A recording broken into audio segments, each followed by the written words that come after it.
ଆଲୋ ଏଇଟା କଣ ଆଲୋ ବାଲି ଛତୁ ସାଙ୍ଗମାନେ ଦେଖନ୍ତୁ କେତେ ସାରା ବାଲି ଛତୁ ହେଇଛି। କାହିଁକି ନା ଏବେ ବର୍ଷା ଦିନ ତ ସେଥିପାଇଁ କେତେ ସାରା ଛତୁ ହେଇଛି ଆପଣ ମାନେ ଦେଖନ୍ତୁ। ତ ଆମର କେତେ ସାରା ଛତୁ ଆମେ ତୋଳିକି ଆଣିଲୁ।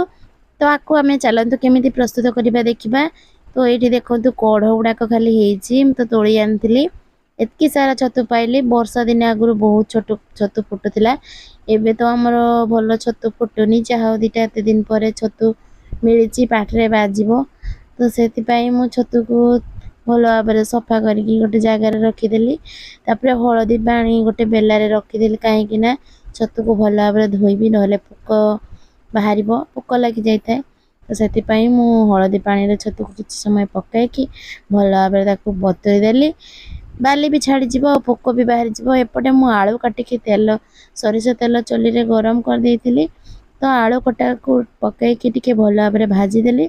ତାପରେ ଏପଟେ ଭଜା ହେଉଥାଏ ଆମେ ଏପଟେ ଛତୁକୁ ଭଲ ଭାବରେ ଟିକେ ହଳଦୀ ପାଣିରେ ଧୋଇକି ଛାଣିଦେଲୁ ଆଉ ଟିକେ ଭଲ ପାଣିକି କାହିଁକି ନା ଏ ଛତୁରେ ବହୁତ ବାଲି ଥାଏ। ଯେହେତୁ ତା ନାଁ ବାଲି ଛତୁ ତ ସେଥିପାଇଁ ବହୁତ ବାଲି ଥାଏ। ଏପଟେ ବି ଆମର ଆଳୁ ଭଜା ହେଇଗଲାଣି। ଏବେ ଚାଲନ୍ତୁ ଦୁଇଟା ଆମ୍ବୁଲକୁ ବତୁରେଇ ଦେବା ଛତୁ ଆମ୍ବୁଲ ଝୋଳ ହବ।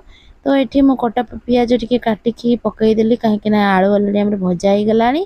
ତ ଛତୁକୁ ବି ଭଲ ଭାବରେ ଧୋଇକି ଛାଣି ଦେଇକି ତା ଦେହରେ ଦେଇଦେଲି। ଦେଇକି ଭଲ ଭାବରେ ଟିକେ ନାଡ଼ିଦେଲି।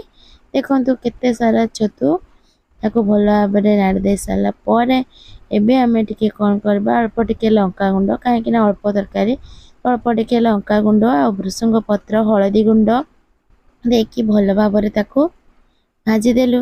ତ ଦେଖନ୍ତୁ ଆମର ଭଜା ପୁରାପୁରି ହେଇଗଲାଣି। ଏବେ କ'ଣ କରିବା ନା ଅଳ୍ପ ଟିକେ ବେସର ବଟା ଦେଇଦେବା ବାଟିକି ରଖିଥିଲୁ ବେସରକୁ। ତ ବେସର ବଟା ଦେଇକି ଅଳ୍ପ ଟିକେ ନାଡ଼ି ଦେବା। ଦେଇକି ଏବେ ଆମେ ଆମ୍ବୁଲ ଆଉ ବେସର ପାଣିକୁ ଦେଇଦେବା। ଦେଇକି କିଛି ସମୟ ପାଇଁ ଛାଡ଼ିଦେବା ଫୁଟିବା ପାଇଁ। ତ ଦେଖନ୍ତୁ ଆମର ରେଡ଼ି ହେଇଗଲା ବାଲି ଛତୁ ଆମ୍ବୁଲ ଝୋଳ। ଆପଣମାନେ ଏମିତି ବନେଇକି ଖାଇଛନ୍ତି କି ନାହିଁ ମୁଁ ଜାଣିନି। ଯଦି ରେସିପିଟା ଭଲ ଲାଗିଥିବ ତାହେଲେ ନିହାତି କମେଣ୍ଟ ମାଧ୍ୟମରେ ଜଣାଇବେ।